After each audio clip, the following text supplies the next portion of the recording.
Welcome বন্ধুরা, তোমাদের সকলকে স্বাগতম। আগের ভিডিওতে আমরা ক্লাস 11 কেমিস্ট্রির পর্ষদ প্রদত্ত প্রশ্নপত্রের 2 মার্কসের প্রশ্ন নিয়ে আলোচনা করেছিলাম। এই ভিডিওতে আমরা 3 মার্কসের প্রশ্ন নিয়ে আলোচনা করব। তো চলো শুরু করা যাক। দেখো, প্রথম প্রশ্নে বলা হচ্ছে সাম্য ধ্রুবক কি, কেপি এবং কে এক্স এর মধ্যে সম্পর্ক স্থাপন করো। প্রথমে আমরা জানব সাম্য ধ্রুবক কি। সাপোজ একটা বিক্রিয়া শুরু হয়েছে এবং কিছু সময় পর সেটা সাম্যাবস্থায় এসেছে। সাম্যাবস্থা হলো নির্দিষ্ট বিক্রিয়াকালীন শর্তে কোনো উভমুখী রাসায়নিক বিক্রিয়ার সম্মুখ বিক্রিয়ার গতিবেগ যখন বিপরীত বিক্রিয়ার গতিবেগের সমান হয়। এই বিষয়গুলো আমরা এরপরে বিস্তারিত জানব। খেয়াল করো, সাপোজ এটা হলো সাম্যাবস্থায় আসা সেই বিক্রিয়াটি। এখানে ক্যাপিটাল এ ক্যাপিটাল বি হলো বিক্রিয়ক, আর ক্যাপিটাল ডি আর ক্যাপিটাল ই হলো বিক্রিয়াজাত পদার্থ। বিক্রিয়ক পদার্থ মানে যে পদার্থগুলো বিক্রিয়া করে, আর বিক্রিয়াজাত পদার্থ মানে বিক্রিয়ার ফলে যে পদার্থগুলো উৎপন্ন হয়। আর এটা হলো উভমুখী বিক্রিয়ার চিহ্ন, যেখানে উপরের সাইনটা বোঝাচ্ছে বিক্রিয়ক পদার্থ থেকে বিক্রিয়াজাত পদার্থ তৈরি হচ্ছে, আর নিচের সাইনটা বোঝাচ্ছে বিক্রিয়াজাত পদার্থ থেকে বিক্রিয়ক পদার্থ তৈরি হচ্ছে। অর্থাৎ উভমুখী বিক্রিয়ার ক্ষেত্রে উভয় মুখেই বিক্রিয়া ঘটে, সম্মুখ মুখেও বিক্রিয়া ঘটে, বিপরীত মুখেও বিক্রিয়া ঘটে। তবে তোমাদের এখানে মনে রাখতে হবে যে যখন সম্মুখ মুখে বিক্রিয়াটি ঘটে তখন বিক্রিয়ক হয় এবি এবং বিক্রিয়াজাত পদার্থ হয় ডিই, কিন্তু যখন বিপরীত মুখে বিক্রিয়াটি ঘটে তখন বিক্রিয়ক কিন্তু হয় ডিই, কারণ এখানে ডিই বিক্রিয়া করে এবি তৈরি করছে, তাই এবি হয়ে যায় সেখানে বিক্রিয়াজাত পদার্থ। এখন বিক্রিয়াটির সাম্যাবস্থায় ভরক্রিয়া সূত্র প্রয়োগ করে পাই সম্মুখ বিক্রিয়ার হার আরএফ। সম্মুখ বিক্রিয়ার হারকে আমরা আরএফ দ্বারা প্রকাশ করি। আর মানে রেট হার, আর এফ মানে ফরওয়ার্ড মানে সম্মুখ, অর্থাৎ রেট অফ ফরওয়ার্ড রিয়াকশন। এখন আমরা জানি ভরক্রিয়ার সূত্র অনুযায়ী বিক্রিয়ার হার আর সমানুপাতিক হয় বিক্রিয়কের সক্রিয় ভরের গুণফলের সাথে।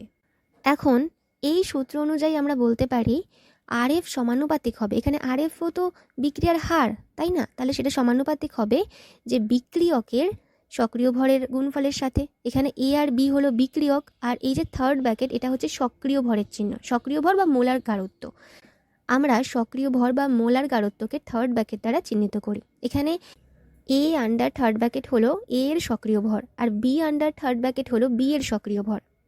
এক্ষেত্রে আমাদের মনে রাখতে হবে যদি বিক্রিয়কের অনুসংখ্যা বলে দেওয়া থাকে সেক্ষেত্রে সেই অনুসংখ্যাটা বিক্রিয়কের সক্রিয় ভরের ঘাতে উন্নীত হবে, মানে পাওয়ার হয়ে যাবে। এখানে যেহেতু এ এর অনুসংখ্যা ছিল স্মল এ, সেটা ঘাতে উন্নীত হয়েছে, পাওয়ার হয়ে গেছে, আর বি এর অনুসংখ্যা ছিল স্মল বি, সেটাও কিন্তু পাওয়ার হয়ে গেছে।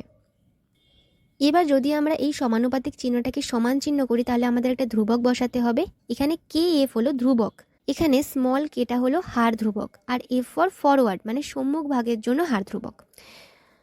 এবং বিপরীত বিক্রিয়ার হার যদি হয় আর বি, বি ফর ব্যাকওয়ার্ড মানে রেট অফ ব্যাকওয়ার্ড রিয়াকশন। এখন বিপরীত বিক্রিয়ার ক্ষেত্রে বিক্রিয়ক কারা হবে? ডি আর ই হবে।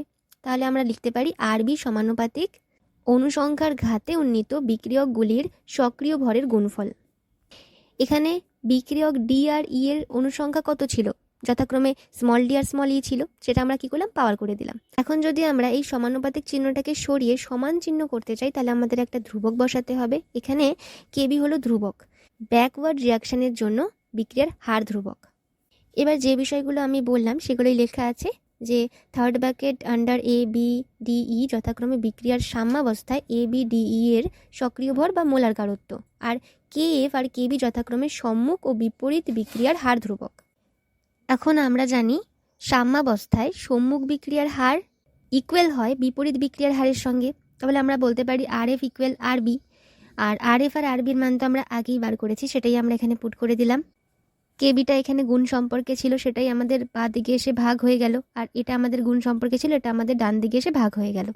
এখন কে এফ আর কেবি তো দুটি ধ্রুবক, তাহলে এই দুটি ধ্রুবকের অনুপাতও তো একটি ধ্রুবকই হবে। এখানে এই ক্যাপিটাল কে হলো একটি ধ্রুবক, এবং এখানে কে ধ্রুবকটিকেই ওই উভমুখী বিক্রিয়ার সাম্য ধ্রুবক বলে। তাহলে আমরা সাম্য ধ্রুবকের সংজ্ঞায় কি বলতে পারি? যে স্থির উষ্ণতায় কোনো উভমুখী রাসায়নিক বিক্রিয়ার অনুসংখ্যার ঘাতে উন্নীত পদার্থগুলির সক্রিয় ভরের গুণফল। এবং অনুসংখ্যার ঘাতে উন্নীত বিক্রিয়ক পদার্থগুলির সক্রিয় ভরের গুণফলের অনুপাত একটি ধ্রুবক এবং এই ধ্রুবকটিকেই ওই উভমুখী বিক্রিয়ার সাম্য ধ্রুবক বলে। আমাদের দ্বিতীয় প্রশ্ন ছিল কেপি কেএক্স এর মধ্যে সম্পর্ক স্থাপন করো। কেপি আর কেএক্স উভয়ই হলো সাম্য ধ্রুবক। কেপি যখন সক্রিয় ভরটাকে আংশিক চাপ দ্বারা প্রকাশ করা হয়।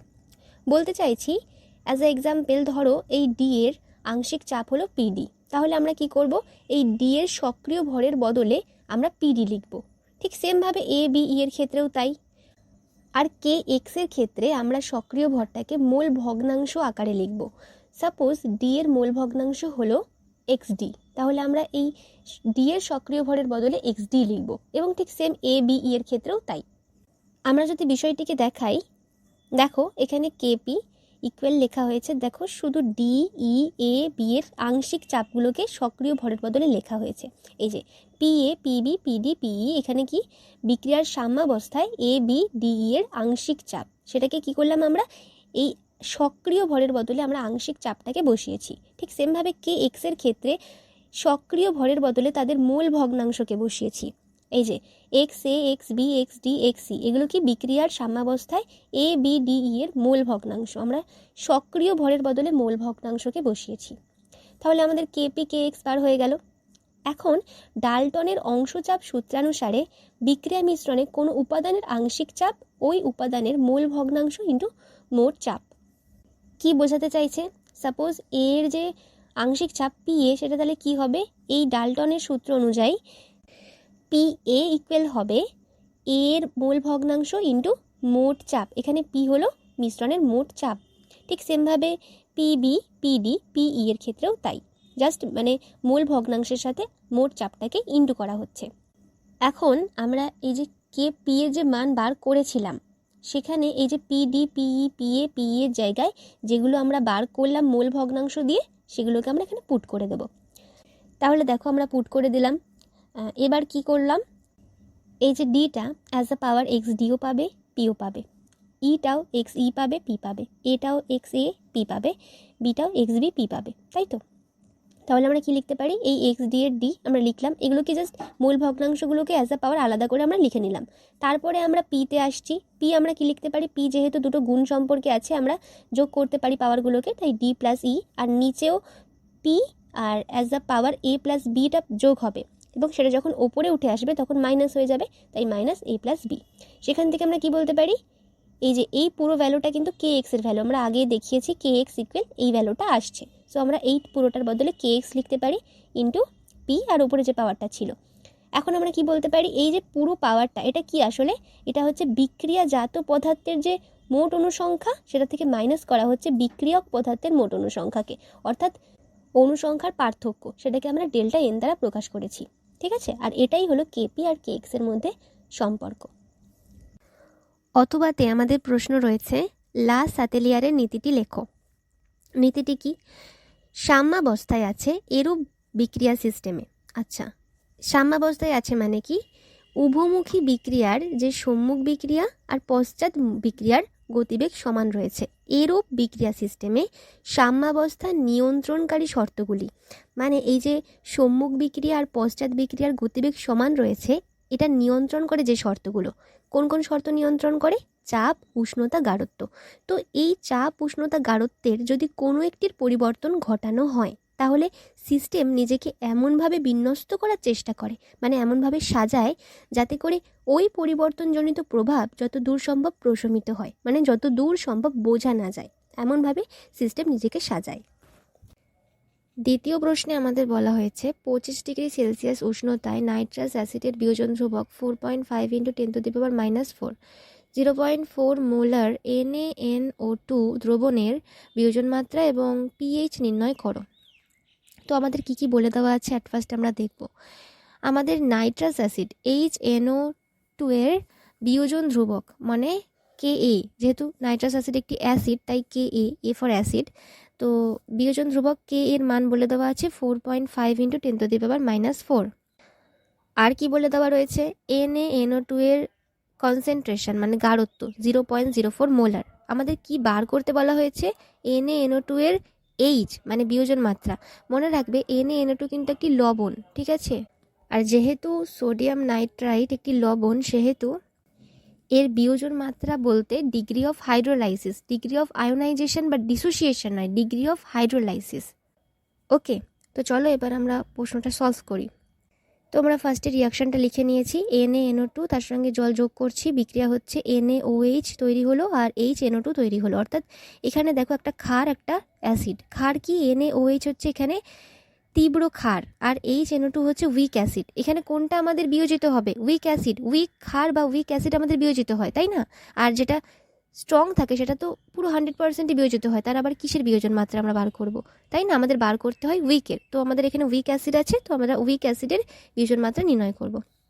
তো দেখো HNO2-র সঙ্গে জল যদি যোগ করা হয় তাহলে কি কি উৎপন্ন হচ্ছে? একটি ক্যাটায়ন, একটি অ্যানায়ন, মানে NO2 প্লাস OH মাইনাস।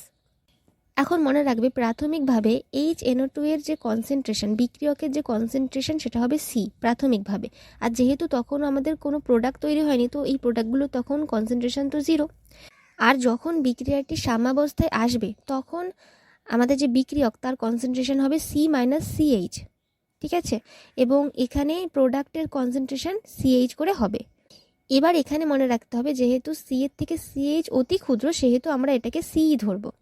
এখন এখান থেকে আমরা কি লিখতে পারি? OH মাইনাসের যে গাঢ়ত্ব ইকুয়াল CH, সেখান থেকে কিন্তু আমরা লিখতে পারি H ইকুয়াল OH মাইনাসের যে কনসেন্ট্রেশন ডিভাইডেড বাই C।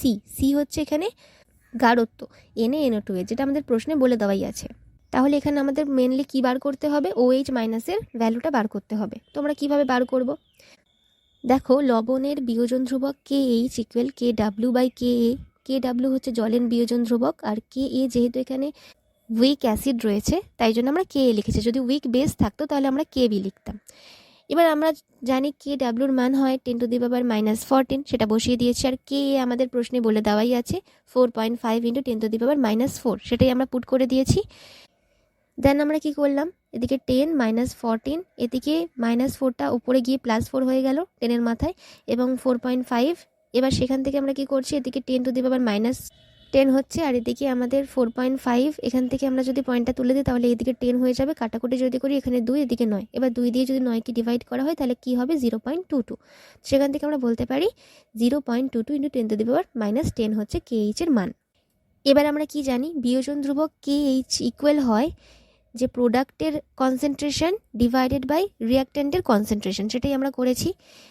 আর এখানে আমাদের তাহলে KH হচ্ছে, এখানে যেহেতু দেখো Na2 প্লাস আর OH এর কনসেন্ট্রেশন তো সেম CH করে, তাহলে আমরা লিখতেই পারি OH এর স্কোয়ার, মানে এটাকে OH বলতেই পারি, কারণ দুটো তো সমানই। তাহলে আমরা এখানে OH এর মাথায় 2 বসিয়ে দিলাম, ডিভাইডেড বাই এখানে HNO2 এর কনসেন্ট্রেশন ছিল C, সেটাই বসিয়েছি। আর এখানে KH এর মান আমরা একটু আগেই বার করলাম 0.22 × 10⁻⁻10 বসিয়ে দিয়েছি। আর এখানে C এর কনসেন্ট্রেশন প্রশ্নে বলা ছিল 0.04, বসিয়ে দিয়েছি।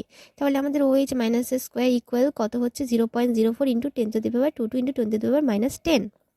সেখান থেকে যদি আমরা OH মাইনাস বার করি ইকুয়াল, এই স্কোয়ারটা এদিকে রুট হয়ে গেল, এদিকে 4 × 22, আর এদিকে যে 100গুলো ছিল সেখান থেকে, মানে 10⁻2 ছিল, সেই 2গুলো কি হলো? এখানে 10-এর সাথে মাইনাস হয়ে গেল, ঠিক আছে। নেক্সট OH মাইনাস ইকুয়াল কত হচ্ছে? √88 × 10⁻⁻14। সেখান থেকে যদি আমরা 88-এর রুট করি তাহলে দেখো এখানে 9.3 আসছে। কিভাবে আসছে দেখো, 88কে যদি আমরা করি 9 9 81 দিয়ে, তাহলে এদিকে আমাদের 7 আসছে। এদিকে যদি আমরা 9কে 2 দিয়ে গুণ করি তাহলে 18, এবং এখানে 0 এবং আরেকটা 0 বসাতে হবে, তাই জন্য এখানে পয়েন্ট বসানো হয়েছে। এবার 183কে যদি 3 দিয়ে ইন্টু করা হয় তাহলে 549, ঠিক আছে। তাহলে এখান থেকে আমরা পেয়েছি 9.3। তাহলে এখানে আমাদের OH এর কনসেন্ট্রেশন হচ্ছে 9.3 × 10⁻⁻7। এখানে 10⁻⁻14 এর যদি রুট করা হয় তাহলে 2 দিয়ে ভাগ হয়ে যাবে, 10⁻⁻7 হয়ে যাবে। এবার আসো H এর মান নির্ণয় করা যাক। আমরা দেখেছিলাম H ইকুয়াল OH মাইনাস এর কনসেন্ট্রেশন ডিভাইডেড বাই C, তাই তো। তো এখানে OH মাইনাসের মানটা আমরা বসিয়ে দিয়েছি, আর C এর মান প্রশ্নে বলা ছিল 0.04। সেখান থেকে আমরা কি করেছি? 93 × 10⁻⁻7, এখানে যেহেতু 10 ছিল তো মানে 10⁻1, সেটা এখানে এসে কি হয়েছে? -1 হয়ে গেছে। আর নিচে আমাদের 4, এখানে আমাদের কি ছিল? 10⁻2, সেটা উপরে গিয়ে হয়েছে +2। এবার দেখো 93কে যদি 4 দিয়ে ডিভাইড করা হয় তাহলে আমাদের হবে 23.25, এটাই আমরা লিখেছি এখানে, ইন্টু এদিকে যদি ক্যালকুলেশন করা হয় তাহলে 10⁻⁻6 হবে। এবার যদি আমরা এই দশমিকটাকে এক ঘর বাঁ দিকে নিয়ে আসি তাহলে আমাদের কী হবে, এই -6-এর সঙ্গে 1 যোগ হবে, +1 হবে। তো সেটা করার পর আমাদের অ্যান্সার এলো 2.325 ইন্টু 10⁻⁻5, এবং এটাই হচ্ছে আমাদের বিয়োজন মাত্রা এইচ এর মান। নেক্সট আমাদের বার করতে হবে পিএইচ এর মান। তো আমরা একটা সূত্র জানি, পিএইচ প্লাস পিওএইচ ইকুয়াল 14। এই সূত্রের সাহায্যে আমরা পিএইচ এর মান এখানে বার করব। তাহলে পিএইচ ইকুয়াল 14, এদিকে মাইনাস পিওএইচ। এরপর কি হলো, এই পিওএইচ এর মানটা আমরা বসিয়েছি। আমরা জানি পিওএইচ ইকুয়াল হয় মাইনাস লগ ওএইচ মাইনাসের কনসেন্ট্রেশন, সেটাই আমরা বসিয়েছি। দেন পিএইচ ইকুয়াল 14 প্লাস, এদিকে তাহলে মাইনাস মাইনাস এটা প্লাস হয়েছে, অ্যান্ড লগ আর ওএইচ এর মানটা আমরা বসিয়ে দিয়েছি। তোমরা কিন্তু এই অঙ্কগুলো সলভ করার জন্য অবশ্যই লগ 1 থেকে 10 পর্যন্ত মানটা মুখস্থ করে রাখবে, ঠিক আছে? এবার দেখো এখানে কিন্তু লগ 9 নেই। লগ 9 থাকলে আমরা সিম্পলি লগ 9-এর যে মান 0.95 ওটা বসিয়ে দিতে পারতাম, কিন্তু এখানে 9.3 আছে। তো আমাদের যেহেতু পরীক্ষায় ক্যালকুলেটর ইউজ করতে দেবে না, সেহেতু আমাদেরকে কিন্তু ট্রিক্সের সাহায্যে এটাকে সলভ করতে হবে। তো দেখো এটা আমরা কি লিখতে পারি, পিএইচ ইকুয়াল 14 প্লাস লগ 9.3টাকে আমরা একটু ভাগ করে নিলাম, লগ 9 প্লাস 0.3 এইভাবে। এরপর কি করতে হবে, 9 থেকে 10, লগ 9 থেকে 10-এর মধ্যে যে ডিফারেন্স সেটাকে মাইনাস করতে হবে, অর্থাৎ লগ 10-এর মান হচ্ছে 1 মাইনাস লগ 9-এর মান হচ্ছে 0.95, সেটা আমরা মাইনাস করলাম। আর আমাদের এদিকে 10-এর পাওয়ার ছিল -7, সেটা আমরা বসিয়ে দিলাম -7। ওকে, নেক্সট আমাদের পিএইচ কত হচ্ছে, আমরা যদি ক্যালকুলেশন করি, দেখো যদি আমরা 1 মাইনাস 0.95 করি, দেখো পাশে করা আছে, উত্তর হচ্ছে 0.05। তার সঙ্গে কি করতে হবে, 0.3কে ইন্টু করতে হবে, করা হয়েছে 0.015 এসেছে। এখন এই 0.95 থেকে এই 0.015কে মাইনাস করতে হবে, সেটা করার পর এসেছে 0.965, সেখান থেকে আমরা নিচ্ছি 0.96। এখন কি করতে হবে, 0.96 মাইনাস 7 যেহেতু বড়, আমরা 7 থেকে 0.96কে মাইনাস করব, তবে এখানে চিহ্নটা কিন্তু মাইনাস হবে। তো দেখো এখানে আমরা মাইনাস করেছি, তাহলে হচ্ছে 6.04, তাহলে আমরা লিখেছি -6.04। সেটা যদি আমরা ক্যালকুলেশন করি এখন, প্লাস মাইনাসে মাইনাস, অর্থাৎ 14 মাইনাস 6.04, 14 থেকে আমরা 6.04কে মাইনাস করেছি, অ্যান্সার হয়েছে 7.96। তাহলে আমাদের পিএইচ কত হচ্ছে, 7.96, এবং এটাই আমাদের অ্যান্সার। তাহলে আমরা বিয়োজন মাত্রা এইচ এর মানও বার করেছি এবং পিএইচ এর মানও বার করেছি। আমাদের 2 নম্বর প্রশ্নে বলা হয়েছে দ্রাব্যতা গুণফল কাকে বলে, স্বল্প দ্রাব্য লবণগুলির দ্রাব্যতা কিভাবে সম আয়ন প্রভাব দ্বারা প্রভাবিত হয়। তো অ্যাট ফার্স্ট আমরা দেখব দ্রাব্যতা গুণফল কাকে বলে। সংজ্ঞায় বলা হয়েছে, নির্দিষ্ট উষ্ণতায় কোনো স্বল্পদ্রাব্য লবণের সম্পৃক্ত দ্রবণে লবণ থেকে উৎপন্ন ক্যাটায়ন ও অ্যানায়নগুলির যথোপযুক্ত ঘাত সহ মোলার গাঢ়ত্বের গুণফলকে ওই উষ্ণতায় লবণটির দ্রাব্যতা গুণফল বলে। এখানে কি বলা হয়েছে, নির্দিষ্ট উষ্ণতা মানে অ্যাজ আ ফিক্সড টেম্পারেচার। কোনো স্বল্পদ্রাব্য লবণের সম্পৃক্ত দ্রবণ, স্বল্পদ্রাব্য লবণ মানে যে সকল লবণ জলীয় মাধ্যমে সম্পূর্ণ বিয়োজিত হতে পারে না, মানে 100%ই বিয়োজিত হয় না, অল্প পরিমাণ বিয়োজিত হতে পারে, মানে স্বল্প পরিমাণ বিয়োজিত হতে পারে, তাদের বলা হয় স্বল্পদ্রাব্য লবণ। তার সম্পৃক্ত দ্রবণ মানে সেই দ্রবণে আর সেই লবণটা যোগ করা হলে সেটি আর দ্রবীভূত হতে পারবে না, মানে সর্বোচ্চ পরিমাণে লবণটি দ্রবণে অলরেডি যোগ করাই আছে। নেক্সট বলা হয়েছে, লবণ থেকে উৎপন্ন ক্যাটায়ন ও অ্যানায়নগুলির যথোপযুক্ত ঘাত সহ মোলার গাঢ়ত্বের গুণফলকে। এটা বোঝানোর জন্য আমাদের রিয়াকশান দেখতে হবে। অ্যাজ আ এক্সাম্পল ধরো একটা স্বল্পদ্রাব্য লবণ নেওয়া হলো AgCl, সিলভার ক্লোরাইড।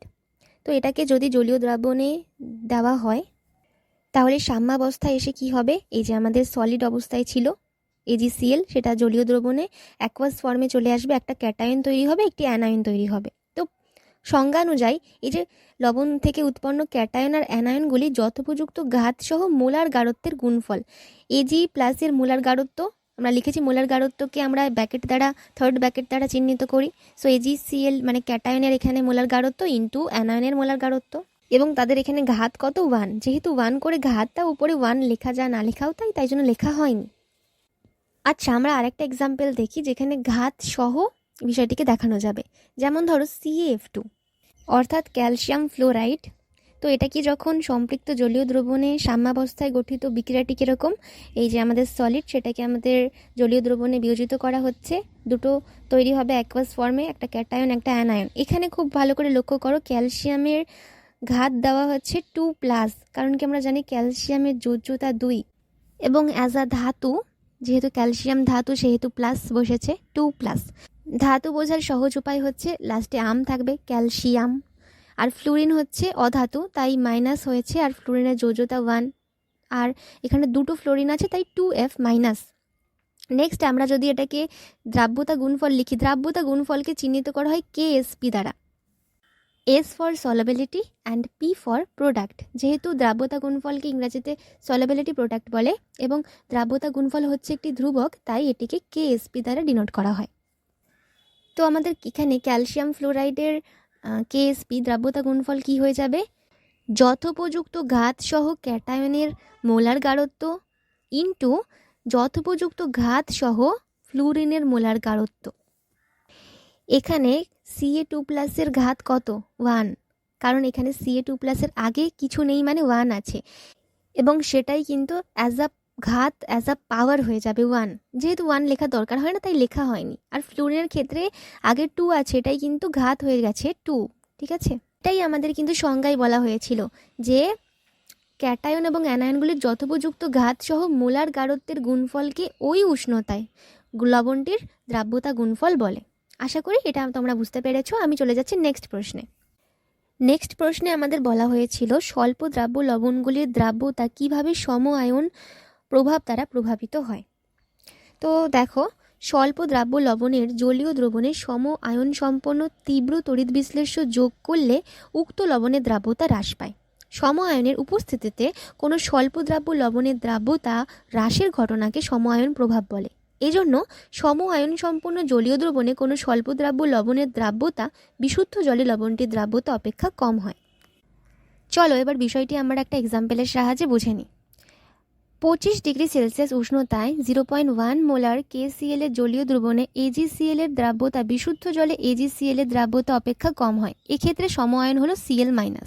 এখানে দেখো AgCl এও Cl- আছে, KCl এও Cl- আছে, অর্থাৎ সম আয়ন সম্পন্ন। আর KCl হচ্ছে তীব্র তড়িৎ বিশ্লেষ্য, অর্থাৎ কি করা হয়েছে এখানে স্বল্প লবণের সাথে জলীয় দ্রবণে স্বল্প লবণের সাথে সম আয়ন সম্পন্ন তীব্র তড়িৎ বিশ্লেষ্য যোগ করা হয়েছে।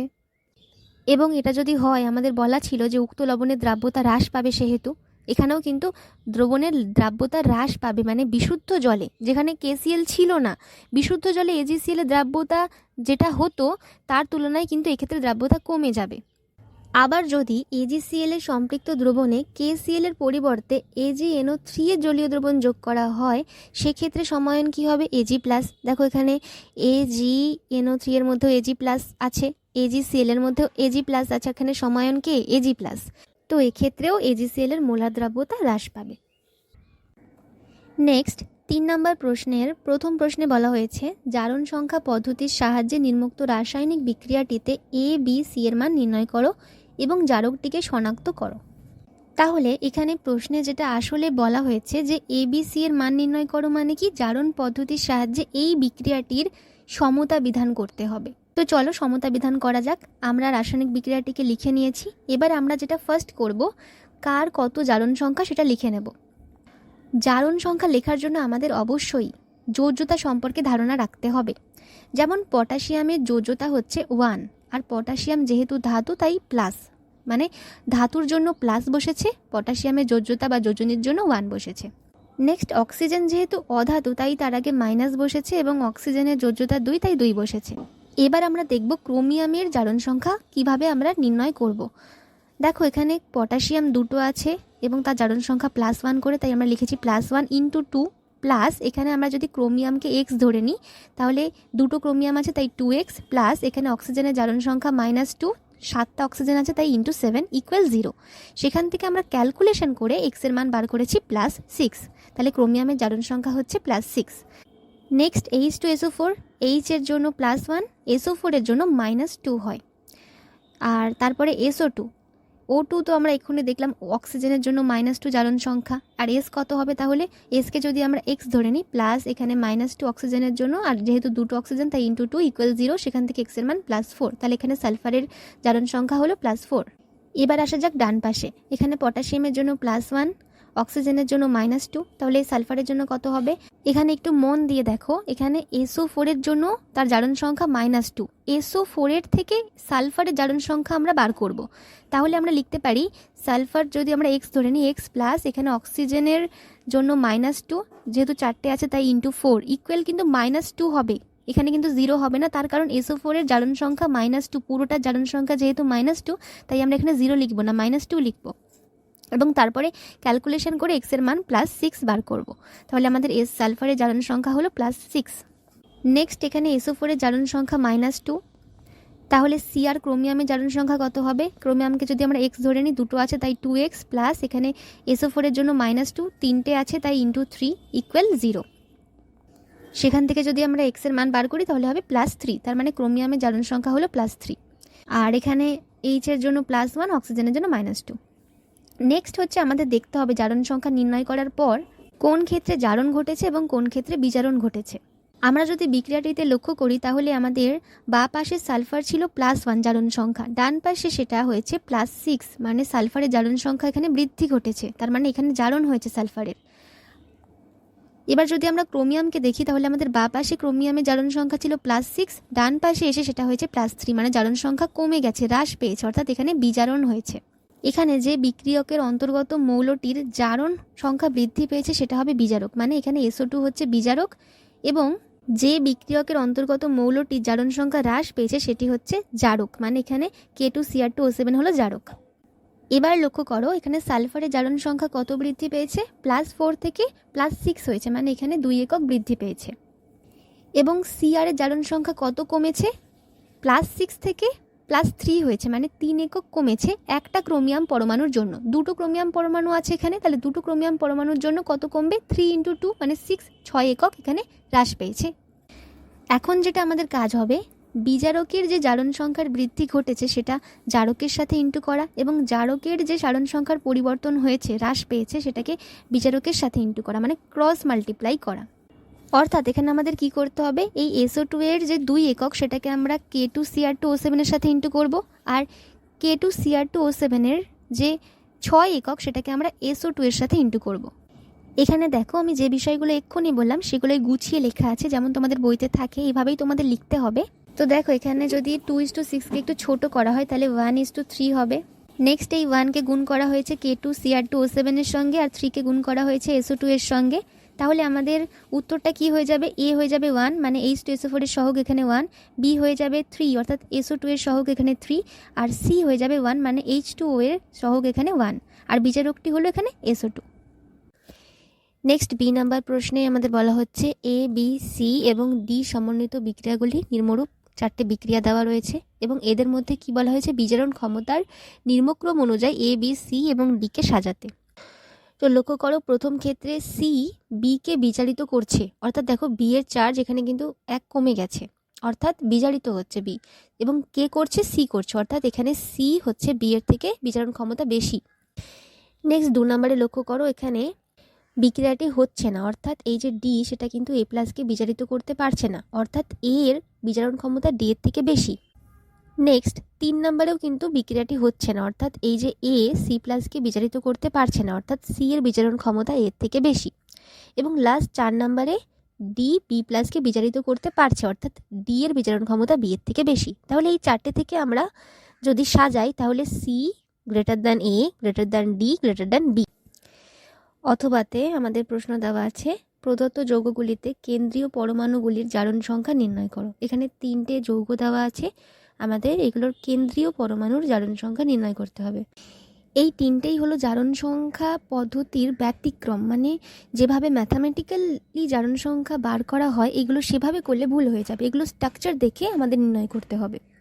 যেমন ধরো প্রথম যেটা N2S2O3 অণুতে কেন্দ্রীয় পরমাণু সালফারের জারণ সংখ্যা নির্ণয় করতে হবে। তো আমরা যদি Na2S2O3 এর স্ট্রাকচারটা দেখি তাহলে আমরা দেখব এখানে এই যে দুটো S পরমাণু, এই দুটো S পরমাণুর মধ্যে অসমযোজী বন্ধন থাকায় এই সালফারের যে ইলেকট্রন দুটো সেটা গ্রহণ করে এই সালফার, এর ফলে কি হয়? এই উপরের সালফারের জারণ সংখ্যা হয়ে যায় -2।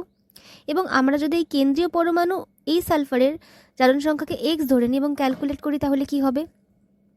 এখানে সোডিয়ামের জন্য আছে +1, এখানে আরেকটা বিষয় লক্ষ্য করো, এখানে কিন্তু সোডিয়াম আর oxygen, sodium cation, oxygen anion, এদের মধ্যে সমযোজী বন্ধন সম্ভব নয়, এদের মধ্যে আয়নীয় বন্ধন তৈরি হয়। তাই এই Na আর O এর মাঝে কোনো সিঙ্গেল বন্ড দেওয়া হয়নি, অর্থাৎ সমযোজী বন্ধন দেওয়া হয়নি। ঠিক আছে, তো দেখো এখানে সোডিয়ামের জন্য +1 দুটো আছে, তাই 2 × +1, এবং এখানে 3টে অক্সিজেন আছে -2 করে, তাহলে -2 × 3। এখানে কেন্দ্রীয় পরমাণু একটাই আছে, সো আমরা x × 1 লিখব, এবং তার সঙ্গে এখানে এই সালফার একটা আছে, এর চার্জ -2, তাহলে -2 × 1 = 0। তো দেখো এখানে সেটাই করা হয়েছে যেটা আমি এক্ষুনি বললাম, এর ক্যালকুলেশনটা করা হয়েছে, x এর মান হয়েছে +6, তাহলে আমাদের কেন্দ্রীয় পরমাণু সালফারের মান হয়ে যাচ্ছে +6। যদি এটা আমরা সাধারণ পদ্ধতিতে করতাম তাহলে আমাদের +2 আসতো, কিন্তু এক্ষেত্রে আমাদের দুটো সালফারই কিন্তু +2 করে হবে না, উপরেরটা হবে -2, নিচেরটা হবে +6, মানে আমাদের কেন্দ্রীয় পরমাণু সালফারের মান হবে +6। নেক্সট 2 নম্বরে আমাদের H2SO5 অণুতে কেন্দ্রীয় পরমাণু S এর জারণ সংখ্যা নির্ণয় করতে বলেছে। অ্যাট ফার্স্ট আমরা স্ট্রাকচারটা দেখি। এই স্ট্রাকচারটা যদি তোমরা লক্ষ্য করো, খুব ভালো করে দেখো, এখানে কিন্তু অক্সিজেন সিঙ্গেল বন্ড অক্সিজেন রয়েছে, অর্থাৎ পার অক্সাইড বলা হয়। অক্সিজেন সিঙ্গেল বন্ড অক্সিজেন থাকলে সেখানে অক্সিজেনের চার্জ হয় -1, এটা কিন্তু খুব ইম্পর্টেন্ট। অর্থাৎ এখানে কিন্তু সব কটা অক্সিজেনের চার্জ -2 হচ্ছে না, অর্থাৎ ম্যাথামেটিক্যাল ফর্মে এটা কিন্তু মিলবে না। ঠিক আছে, তাহলে এখানে যদি ক্যালকুলেশনটা আমরা করি, তাহলে এই যে দুটো হাইড্রোজেন +1 চার্জ করে, এদিকের যে দুটো অক্সিজেন পার অক্সাইড ফর্মে আছে তাদের চার্জ -1 করে, এবং বাকি যে 3টে আছে সিঙ্গেল, তারা হচ্ছে -2 করে। তাহলে এখানে যদি আমরা ক্যালকুলেশন করি, +1 হাইড্রোজেনের জন্য × 2 দুটো আছে, প্লাস এখানে দুটো -1 চার্জের অক্সিজেন দুটো আছে, প্লাস এখানে 3টে আছে -2 চার্জের অক্সিজেন, এবং সালফারকে আমরা x ধরে নিয়েছি =0। সেখান থেকে আমরা x পেয়ে যাচ্ছি +6। তাহলে এখানে আমাদের কেন্দ্রীয় পরমাণু সালফারের জারণ সংখ্যা হলো +6। নেক্সট আমাদের 3 নম্বরে CrO5 এর কেন্দ্রীয় পরমাণু Cr, ক্রোমিয়ামের জারণ সংখ্যা নির্ণয় করতে হবে। তো আমরা CrO5 এর যদি স্ট্রাকচারটা দেখি, এখানেও আমরা দেখতে পাচ্ছি কিন্তু অক্সিজেন পার অক্সাইড বন্ডে রয়েছে, অক্সিজেন সিঙ্গেল বন্ড অক্সিজেন দুপাশে রয়েছে। এই অক্সিজেনগুলোর কিন্তু চার্জ হয়ে যাবে -1 করে। ঠিক আছে, এই 4টে অক্সিজেনের চার্জ হয়ে যাবে -1, আর যেটা অক্সিজেন সিঙ্গেল রয়েছে সেটা হয়ে যাবে -2। তো সবকটা অক্সিজেনের কিন্তু চার্জ -2 হচ্ছে না, তাই ম্যাথামেটিক্যাল ফর্মে এটা করতে গেলে কিন্তু ভুল হয়ে যেত। তো এগুলো হচ্ছে ব্যতিক্রম, এটা আর আগেরটা এগুলো কিছু ব্যতিক্রম যেটা পার অক্সাইড ফর্মে রয়েছে, এবং যার ফলস্বরূপ আমরা যদি ম্যাথামেটিক্যাল ফর্মে করি আমাদের ভুল হয়ে যায়। ঠিক আছে, তাই আমাদের এগুলো কিন্তু গঠনটা দেখিয়ে তারপরে সলভ করতে হয়। আচ্ছা, এখানে যদি আমরা ক্যালকুলেশন করি, তাহলে এখানে অক্সিজেন -1 চার্জে আছে 4টে অক্সিজেন, তাহলে -1 × 4, এখানে একটাই অক্সিজেন -2 চার্জে রয়েছে, তাহলে জাস্ট -2, প্লাস এখানে ক্রোমিয়ামকে আমরা x ধরে নিচ্ছি =0, সেখান থেকে আমাদের ক্রোমিয়াম হয়ে যাচ্ছে +6। তাহলে আমাদের CrO5 এর ক্ষেত্রে কেন্দ্রীয় পরমাণু ক্রোমিয়ামের জারণ সংখ্যা হচ্ছে +6। 4 নম্বর প্রশ্নে A থেকে F পর্যন্ত শনাক্ত করতে বলেছে। সো প্রথম যে রিয়াকশনটা, সেখানে আমরা দেখতে পাচ্ছি CH3COOH, অর্থাৎ ইথানোয়িক অ্যাসিড বা অ্যাসিটিক অ্যাসিড, মানে এক প্রকারের অ্যাসিড, সেটাকে বিক্রিয়া করানো হচ্ছে NaOH এর সাথে, অর্থাৎ সোডিয়াম হাইড্রোক্সাইড, অর্থাৎ একটা ক্ষারের সাথে। আমরা জানি যখন কোনো অ্যাসিডকে ক্ষারের সাথে বিক্রিয়া করানো হয় তখন লবণ আর জল উৎপন্ন হয়। এখানে লবণ উৎপন্ন হবে CH3COONA, অর্থাৎ সোডিয়াম অ্যাসিটেট, এবং তার সঙ্গে এই যে এইচটা এবং এদিকে OH, সেটা মিলে হবে H2O, মানে জল। এখানে তাহলে মেন প্রোডাক্টটা কিন্তু লবণ, যেটা সোডিয়াম অ্যাসিডের তৈরি হচ্ছে, CH3COONA, এটা হচ্ছে আমাদের A প্রোডাক্ট। এবার যদি আমরা এক্সাম্পলে আসি, এটা আমাদের তৈরি হলো A প্রোডাক্ট হিসেবে CH3COONA বা সোডিয়াম অ্যাসিটেট। এই সোডিয়াম অ্যাসিটেটের সঙ্গে যখন NaOH আর COA এর মিশ্রণকে বিক্রিয়া ঘটানো হয়, তখন যেটা তৈরি হয় সেটা হলো মিথেন, এবং এখানে এই মিথেনই হলো আমাদের B প্রোডাক্ট। এখন এটা কিভাবে হলো বা কোন প্রসেসে হলো সেটা আগে আমাদের জানতে হবে।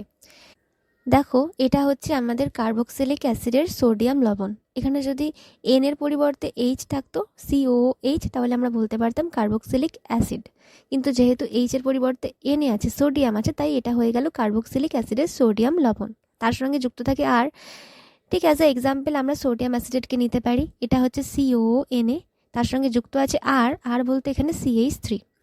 দেন চলে আসো ওপরে NaOH আর CO এর মিক্সচারকে যদি আমরা এর সঙ্গে বিক্রিয়া ঘটাই এবং উত্তপ্ত করি, এখানে NaOH আর CO হচ্ছে সোডা লাইম। এই যে মিক্সচারটাকে বলা হয় সোডা লাইম। তো মেন ব্যাপার যেটা হলো, যখন কোনো অ্যাসিডকে, এখানে কার্বক্সিলিক অ্যাসিড তো এক প্রকারের অ্যাসিড, সো যখন কোনো অ্যাসিডকে সোডা লাইম মিক্সচারের সাথে বিক্রিয়া ঘটিয়ে তাপ দেওয়া হয়, উত্তপ্ত করা হয়, তখন যেটা তৈরি হয় সেটা হচ্ছে অ্যালকেন। আর এইচ, আর বলতে এখানে এই যে যেমন সোডিয়াম অ্যাসিটেটের আর বলতে CH3, এবং তার সঙ্গে এইচ বলতে এই যে সোডিয়াম হাইড্রোক্সাইডের এইচের কথা বলা হয়েছে। খেয়াল করবে এখানে যখন সোডিয়াম অ্যাসিটেটের সঙ্গে এই সোডা লাইম যুক্ত হয়েছিল এবং তাপ দেওয়া হয়েছিল, তখন যে মিথেনটা তৈরি হয়েছিল এটা কিন্তু এই ফর্মুলায় তৈরি হয়েছে। আমাদের আর এর সঙ্গে অর্থাৎ CH3 এর সঙ্গে সোডিয়াম হাইড্রোক্সাইডের এইচ যুক্ত হয়েছে এবং তৈরি করেছে মিথেন, এবং মিথেন এখানে একটি অ্যালকেন। এটাই হচ্ছে আমাদের মেন প্রোডাক্ট, যেটা হচ্ছে বি। এবং যেটা বেরিয়ে যাচ্ছে সেটা হলো Na2CO3। এখানে দেখো CH3 আর এইচ তো একে অপরের সঙ্গে কম্বাইন করে মিথেন তৈরি করে নিল, আর কি বাদ বাকি কি থাকলো, CONA, তার সঙ্গে এখানে NaO, তাই তো। দেখো এখানে Na দুটো আছে তাই Na2, তার সঙ্গে C আর 3টে অক্সিজেন আছে তাই O3, ওকে। আর এখানে CaO আছে বটে, কিন্তু এটা বিক্রিয়াতে অংশগ্রহণ করছে না। এখানে একটু খেয়াল করবে, এই যে আমাদের অ্যালকেনটা তৈরি হলো মিথেন, এখানে কিন্তু কার্বক্সিলিক অ্যাসিড অপেক্ষা একটি কার্বন কম আছে। আমরা যদি কার্বক্সিলিক অ্যাসিড দেখি, সোডিয়াম অ্যাসিডেটে দুটো কার্বন ছিল, কিন্তু আমাদের যে উৎপন্ন হলো অ্যালকেনটা সেটার মধ্যে একটি কার্বন আছে, এখানে একটি কার্বন কম আছে। কেন এখানে কার্বন কমে গেল সেটা এখন আসি। আসলে এই যে প্রসেসটা হলো এটা ডিকার্বক্সিলেশন প্রসেসে হলো। ডিকার্বক্সিলেশন মানে কার্বক্সিল গ্রুপ থেকে CO2 অপসারিত হওয়া। এখানে আমরা দেখতে পাচ্ছি যে কার্বক্সিল গ্রুপ থেকে CO2 কিন্তু অপসারিত হয়ে গেছে। এটা ডিকার্বক্সিলেশন প্রসেসে হয়েছে, এবং যেহেতু কার্বন ডাই অক্সাইড বেরিয়ে গেছে, as a carbon dioxide কার্বনও বেরিয়ে গেছে, তাই জন্য যখন আমাদের অ্যালকেনটা তৈরি হলো সেখানে একটি কার্বন কম রয়েছে। তাহলে আমি আরেকবার বলে দিই, এখানে A প্রোডাক্টটা হচ্ছে সোডিয়াম অ্যাসিটেট আর B প্রোডাক্টটা হচ্ছে মিথেন। সেকেন্ড রিঅ্যাকশানে আমাদের C আর D বার করতে হবে। C বার করার জন্য এবং D বার করার জন্য আমাদেরকে গ্রিগনার্ড বিকারক সম্পর্কে জানতে হবে। দেখো, যদি ইথার মাধ্যমে অ্যালকিল হ্যালাইড RX-কে শুষ্ক ও বিশুদ্ধ ম্যাগনেসিয়াম চূর্ণের সাথে বিক্রিয়া ঘটানো হয়, তাহলে তৈরি হয় অ্যালকিল ম্যাগনেসিয়াম হ্যালাইড, যেটাকে বলা হয় গ্রিগনার্ড বিকারক। এখানে কি হয়, এই যে ম্যাগনেসিয়ামটা এই আর এক্সের মাঝে ঢুকে যায়, অর্থাৎ এই অ্যালকিল গ্রুপ ও হ্যালাইড গ্রুপের মাঝে ঢুকে যায় ম্যাগনেসিয়াম। চলো একটা এক্সাম্পলের সাহায্যে বিষয়টি বোঝা যাক।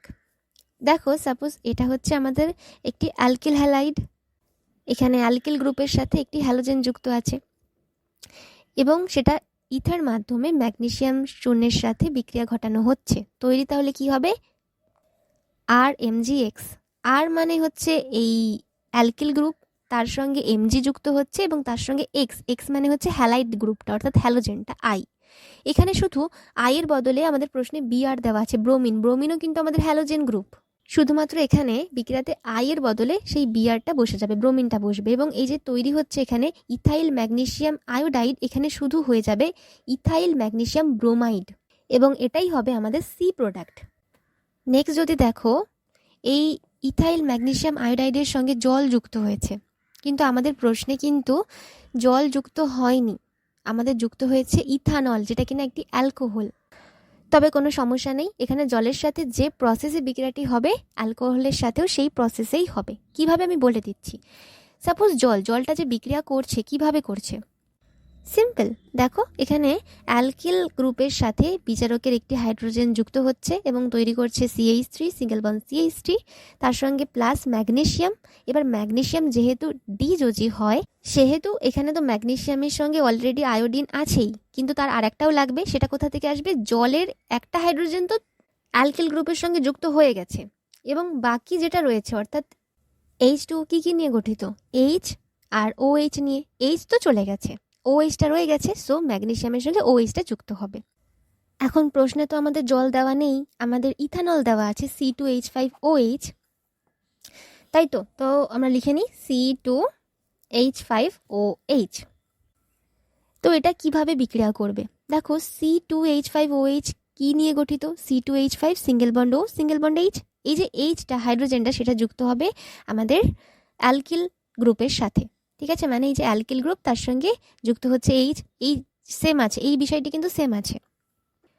প্লাস এমজি, তার সঙ্গে আমাদের আয়োডিনের বদলে এখানে জাস্ট ব্রোমিন বসে যাবে বিআর, এবং এখানটাই আমাদের পরিবর্তন হবে। কেননা যখন জল ছিল তখন তো একটা হাইড্রোজেন বেরিয়ে যাচ্ছে, শুধুমাত্র OH-টাই থাকছে, কিন্তু এক্ষেত্রে হাইড্রোজেন বেরিয়ে যাওয়ার পর কি থাকছে, একটা অক্সিজেন থাকছে আর C2H5 থাকছে। তাহলে এখানটায় অক্সিজেন আর এখানে H এর বদলে হবে C2H5।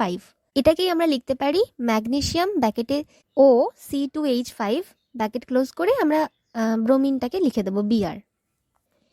এবার যদি প্রশ্নে লক্ষ্য করো, এখানে এই যে MgO C2H5Br এটা কিন্তু আমাদের দেওয়া আছে, তার সঙ্গে ডি, এই ডিটা কি আমাদের এই যে ethane CH3 single bond CH3, এটা হয়ে যাবে আমাদের ডি। তো আশা করি এটা বুঝতে পেরেছো। তো চলো থার্ড রিয়াকশানে যাওয়া যাক। থার্ড রিয়াকশানে আমাদের ERF বার করতে হবে। এখানে আমরা দেখতে পাচ্ছি প্রোপিনের সঙ্গে HBr এর বিক্রিয়া ঘটানো হচ্ছে পার অক্সাইডের উপস্থিতিতে। খুব ইম্পর্টেন্ট পার অক্সাইডটা, সেটা আমি একটু পরে বলছি। তার আগে আসো, প্রোপিন কি আমাদের অপ্রতিসম অ্যালকিন। অপ্রতিসম কারণ এই যে দ্বিবন্ধন, তার যে দুপাশের কার্বনের সাথে যে হাইড্রোজেন যুক্ত আছে তাদের সংখ্যা সমান নেই। বাঁ পাশে একটি হাইড্রোজেন, ডান পাশে দুটি হাইড্রোজেন, তাই এটা অপ্রতিসম। যদি দুটো হাইড্রোজেন সমান থাকতো তাহলে সেটা প্রতিসম হতো। এবং অ্যালকিন কারণ দ্বিবন্ধন আছে। এবার আসা যাক বিজারকে। HBr এখানে অপ্রতিসম বিজারক। বিজারক মানে তো বিক্রিয়ায় অংশগ্রহণ করছে। অপ্রতিসম কেন বলছি, কারণ এখানে এই আয়নটা এই HBr এর দুটি অংশ আছে, একটা পজিটিভ একটা নেগেটিভ, মানে H+Br-, তাই এটা অপ্রতিসম। যদি দুটো আয়নের যে অংশ সেটা যদি সেম হতো, লাইক Cl2 মানে Cl-, Cl-, বা যদি বলি H2 তাহলে H+H+, তাহলে দুটো অংশই সেম পজিটিভ বা নেগেটিভ, সেগুলো হতো প্রতিসম বিজারক। তাহলে এখানে যেহেতু HBr এর দুটি অংশ আছে, একটা পজিটিভ একটা নেগেটিভ, সেহেতু এটি হচ্ছে অপ্রতিসম বিজারক। এখন যদি অপ্রতিসম অ্যালকিন বা অ্যালকাইনের সাথে অপ্রতিসম বিজারক বিক্রিয়া করে, আমরা জানি সেটা কোন সূত্র অনুযায়ী ঘটে, মার্কনিকফের সূত্রানুযায়ী ঘটে। সেক্ষেত্রে কি হয়, পজিটিভ অংশটা যায় যার কাছে হাইড্রোজেন বেশি আছে, আর নেগেটিভ অংশটা যার কাছে হাইড্রোজেন কম আছে। অর্থাৎ এখানে এই যে পজিটিভ অংশ হাইড্রোজেন যাবে এই ডান পাশের কার্বনের সাথে, আর Br- যেটা মানে নেগেটিভ অংশ সেটা যাবে আমাদের যার কাছে কম আছে, মানে বাম পাশের কার্বনের সাথে। কিন্তু এখানে আমাদের দেখতে হবে এটা কিন্তু পার অক্সাইডের উপস্থিতিতে হচ্ছে। পার অক্সাইডের প্রভাবে মার্কনিকফের সূত্রের ব্যতিক্রম ঘটে, মানে যেটা মার্কনিকফের সূত্রানুযায়ী ঘটবে তার বিপরীতটা ঘটে। অর্থাৎ পজিটিভ অংশটা কিন্তু এখন চলে যাবে যার কাছে হাইড্রোজেন কম আছে, আর নেগেটিভ অংশটা যাবে যার কাছে হাইড্রোজেন বেশি আছে। চলো বিক্রিয়াটি দেখে নেওয়া যাক। দেখো বিক্রিয়াটিতে আমাদের পার অক্সাইডের উপস্থিতিতে প্রোপিনের সঙ্গে আমাদের HBr যুক্ত হচ্ছে। আমি যেটা এক্ষুনি বললাম, এই যে এইচটা চলে যাবে যার কাছে হাইড্রোজেন কম আছে, মানে এই যে বা পাশের CH এর সাথে, এবং তৈরি করবে CH2। আর এই যে নেগেটিভ অংশ Br যার কাছে বেশি হাইড্রোজেন আছে তার কাছে যাবে, মানে এই যে H2 এর সঙ্গে এই Brটা যুক্ত হয়েছে এবং তৈরি করেছে N প্রোপাইল ব্রোমাইড, যেটাকে আমরা 1-ব্রোমোপ্রোপেনও বলতে পারি। এটা হচ্ছে আমাদের ই প্রোডাক্ট, মানে এই যে N প্রোপাইল ব্রোমাইড বা 1-ব্রোমোপ্রোপেন যাই বলো, সেটা হচ্ছে আমাদের ই প্রোডাক্ট।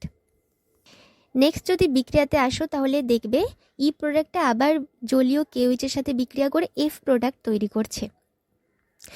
তো এটা যদি আমরা দেখি, এই যে দেখো এখানে এটা হচ্ছে 1-ব্রোমোপ্রোপেন, যেটা আমাদের ই প্রোডাক্ট হিসেবে তৈরি হয়েছিল, তার সঙ্গে জলীয় KOH যোগ করা হচ্ছে এবং বিক্রিয়া হচ্ছে। কি বিক্রিয়া হচ্ছে? প্রতিস্থাপন বিক্রিয়া। এখানে কে কাকে প্রতিস্থাপন করছে? এখানে KOH এর যে হাইড্রক্সিল গ্রুপ মানে OH, 1-ব্রোমোপ্রোপেনের যে হ্যালোজেন গ্রুপ মানে Br ব্রোমিনকে প্রতিস্থাপিত করছে, অর্থাৎ তার জায়গায় নিজে বসে পড়ছে। এই যে Br এর বদলে দেখো OH নিজে বসে পড়েছে, এটাই হচ্ছে প্রতিস্থাপন। তাহলে এখানে OH প্রতিস্থাপিত হলো এবং তৈরি করলো অ্যালকোহল, এই CH3CH2OH, এটা হলো আমাদের অ্যালকোহল এবং এটাই হলো আমাদের F প্রোডাক্ট। নেক্সট 5 নম্বর প্রশ্নে আমাদের বলা হয়েছে C7H14 আণবিক সংকেত বিশিষ্ট একটি অ্যালকিন A ওজোনোলিসিস বিক্রিয়ায় B এবং C এর মিশ্রণ উৎপন্ন করে। অ্যালডিহাইড B এর আণবিক সংকেত হলো C2H5O এবং সি একটি প্রতিসম কিটন। এ, বি এবং সি এর গঠন সংকেত লেখো। তো এই প্রশ্নটা আমরা কিভাবে সলভ করব? দেখো, এখানে এ হলো একটি অ্যালকিন এবং এটার ওজোনোলিসিস হচ্ছে, অর্থাৎ এখানে ওজন যুক্ত হচ্ছে বিক্রিয়াটিতে, যুক্ত হয়ে বি আর সি তৈরি হচ্ছে। প্রশ্নে কি কি বলে দেওয়া আছে? বি হলো একটি অ্যালডিহাইড যার আণবিক সংকেত হলো C2H5O। অ্যালডিহাইড মানে আমরা কিভাবে অ্যালডিহাইডকে চিনি? CHO থাকে, তো অ্যালডিহাইড গ্রুপ মানে CHO থাকবে তার মধ্যে। তো এখানে দেখো বি এর এখানে লেখা আছে CHO, ও যেহেতু অক্সিজেন যেহেতু দ্বিযোজী তাই আমাদের ডাবল ব্যান্ডে যুক্ত হয়েছে, তাহলে এখানে CHO আছে মানে এটি হচ্ছে অ্যালডিহাইড। এখন বি এর সংকেতটা কী ছিল? C2H5O। এখানে সি তাহলে একটা হয়ে গেছে, এইচ একটা হয়ে গেছে, ও হয়ে গেছে, তাহলে বাদবাকি আর কি রয়েছে? একটা কার্বন আর 3টে হাইড্রোজেন, সেটাই কিন্তু আমরা এখানে CH3 করে যুক্ত করেছি। তাহলে আমাদের তৈরি হয়ে গেল বি। এবার যদি আমরা আসি সিতে কি বলা ছিল? সি হচ্ছে একটি প্রতিসম কিটোন। এখন আমাদের প্রশ্নে যে অ্যালকিন এ দেওয়া ছিল তার সংকেত দেওয়া ছিল, আণবিক সংকেত ছিল C7H14। দেখো, C7 মানে 7টা কার্বন এবং 14টা হাইড্রোজেন থাকবে, তার মধ্যে বিতে কিন্তু 1, 2 কার্বন অলরেডি হয়ে গেছে। তাহলে আমাদের আর কটা কার্বন রয়েছে? 5টা কার্বন। সেই 5টা কার্বন দিয়েই আমাদের তৈরি করতে হবে প্রতিসম কিটোন। সেটা কিভাবে তৈরি করব?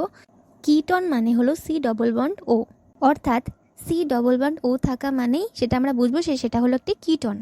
কী ধরনের কিটোন? এটি একটি প্রতিসম কিটোন, তার কারণ এই যে অক্সিজেনের সঙ্গে ডবল বন্ডে যুক্ত কার্বনের দুপাশে কি রয়েছে? এপাশেও রয়েছে CH2 সিঙ্গেল বন্ড CH3, এপাশেও রয়েছে CH2 সিঙ্গেল বন্ড CH3, তাহলে এটি হচ্ছে একটি প্রতিসম কিটোন। আমাদের প্রশ্নে তাহলে এটাই বলে দেওয়া ছিল প্রতিসম কিটোন তৈরি হবে সি, তাহলে এটা আমাদের সি তৈরি হলো। এখন এই যে বি আর এই যে সি তৈরি হলো, এটা দিয়ে আমরা এটাকে বার করব, মানে অ্যালকিনটাকে বার করব। তো দেখো, এখানে CH3 সিঙ্গেল বন্ড CH3 এবং এখানে এই ডবল বন্ডে থাকা ওগুলোর বদলে আমরা লিখব ডবল বন্ড সি, এবং তারপর যেমনটা ছিল এই সি এর সঙ্গে যুক্ত CH3 সিঙ্গেল বন্ড CH3, এখানেও single bond CH2 single bond CH3। এটাই হলো আমাদের এ। তাহলে আমাদের এ, বি, সি এর গঠন সংকেত আমরা বার করে নিলাম। অতবার প্রথম প্রশ্নে আমাদের বলা হয়েছে মেটা নির্দেশক গ্রুপগুলি অ্যারোমেটিক ইলেকট্রোফিলিক প্রতিস্থাপন বিক্রিয়ার প্রতি নিষ্ক্রিয় কেন? তো চলো, কেন নিষ্ক্রিয় সেটা জেনে নেওয়া যাক।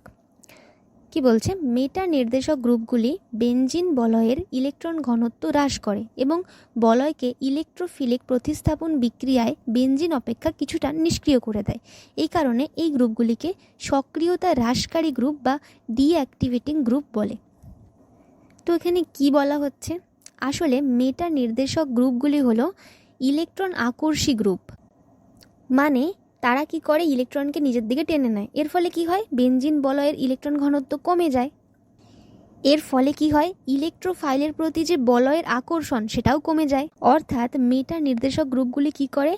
ইলেকট্রোফিলিক প্রতিস্থাপক বিক্রিয়ায় বলয়ের সক্রিয়তাকে হ্রাস করে।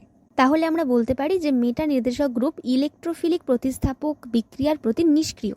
আর যেহেতু এখানে মেটা নির্দেশক গ্রুপগুলি বলয়ের সক্রিয়তাকে হ্রাস করছে, তাই জন্য এদেরকে সক্রিয়তা হ্রাসকারী গ্রুপ বা ডিঅ্যাক্টিভেটিং গ্রুপ বলা হয়। অ্যাজ এ এক্সাম্পল, যেমন ধরো এই যে আমাদের বেনজিন বলয়, এর সঙ্গে যখন ডিঅ্যাক্টিভেটিং গ্রুপ বা মেটা নির্দেশক গ্রুপ যুক্ত থাকছে তখন কি হচ্ছে? বলয়টার ইলেকট্রন ঘনত্ব কমে যাচ্ছে। এর ফলে বলয়ের যে ইলেকট্রোফাইলের প্রতি আকর্ষণ সেটাও কমে যাচ্ছে এবং কমপ্লেক্সটা গঠন করতে কষ্টসাধ্য হয়ে পড়ছে। কিন্তু যখন ডিঅ্যাক্টিভেটিং গ্রুপ থাকছে না তখন কি হচ্ছে? বলয়ের ইলেকট্রন ঘনত্ব বেশি থাকছে, এর ফলে ইলেকট্রোফাইলের প্রতি বলয়ের আকর্ষণটাও বেশি থাকছে এবং কমপ্লেক্সটা গঠন করাতেও সহজতর হচ্ছে। অর্থাৎ এখানে আমরা দেখলাম যে মেটা নির্দেশক গ্রুপগুলি অ্যারোমেটিক ইলেকট্রোফিলিক প্রতিস্থাপক বিক্রিয়ার প্রতি নিষ্ক্রিয়। নেক্সট এবং লাস্ট কোশ্চেন হচ্ছে মুক্তমূলক প্রতিস্থাপক বিক্রিয়ার একটি উদাহরণ দাও। তো চলে আসো উদাহরণে। কি বলছে?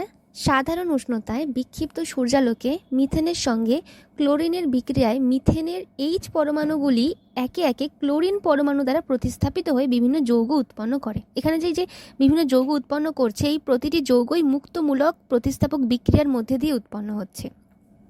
কারণ এই যে ক্লোরিন অণু কি করছে? বিক্ষিপ্ত সূর্যালোকের ফলে সমযোজী বন্ধনের সুষম বিভাজন ঘটছে। অর্থাৎ এই যে ক্লোরিন অণুর মধ্যে তো দুটো ক্লোরিন পরমাণু আছে এবং আমরা জানি যে দুটো ক্লোরিন পরমাণুর মাঝে একটি সমযোজী বন্ধন আছে, আর একটি সমযোজী বন্ধনের জন্য দুটো ইলেকট্রন থাকে একটি সমযোজী বন্ধনে। সেই যে দুটো ইলেকট্রন, যেহেতু দুটো ক্লোরিনের ইলেকট্রনকে টানার ক্ষমতা বা তড়িৎ ঋণাত্মকতা যে আছে সেটা কিন্তু সেম, তাই জন্যে কি হয়, ওই দুটো ইলেকট্রনের সমবিভাজন ঘটে, মানে একটি ক্লোরিন একটি ইলেকট্রন নেয়, আরেকটি ক্লোরিন আরেকটি ইলেকট্রন নয়। এর ফলে কি হয়, মুক্ত মূলক তৈরি হয় এবং সেই ক্লোরিনের মুক্ত মূলকের সাহায্যেই এখানে এই বিক্রিয়াগুলো ঘটছে। ঠিক আছে, মানে এই একটা করে হাইড্রোজেন প্রতিস্থাপিত করে ক্লোরিন বসছে, প্রতিটাতেই তাই হচ্ছে। ঠিক আছে, অর্থাৎ এই যে মিথেন থেকে মিথাইল ক্লোরাইড তৈরি হচ্ছে, বা মিথাইল ক্লোরাইড থেকে মিথিলিন ক্লোরাইড তৈরি হচ্ছে, বা মিথিলিন ক্লোরাইড থেকে ক্লোরোফর্ম তৈরি হচ্ছে, এবং ক্লোরোফর্ম থেকে যে কার্বন টেট্রাক্লোরাইড তৈরি হচ্ছে, এগুলো সবই হচ্ছে আমাদের মুক্তমূলক প্রতিস্থাপন বিক্রিয়ার মধ্যে দিয়ে। ঠিক আছে বন্ধুরা, এখানেই আমাদের 3 মার্কসের প্রশ্ন শেষ হচ্ছে। আশা করি তোমরা বুঝতে পেরেছো। তবুও যদি কোনো অসুবিধা হয় আমাকে জানাবে। Thanks for watching.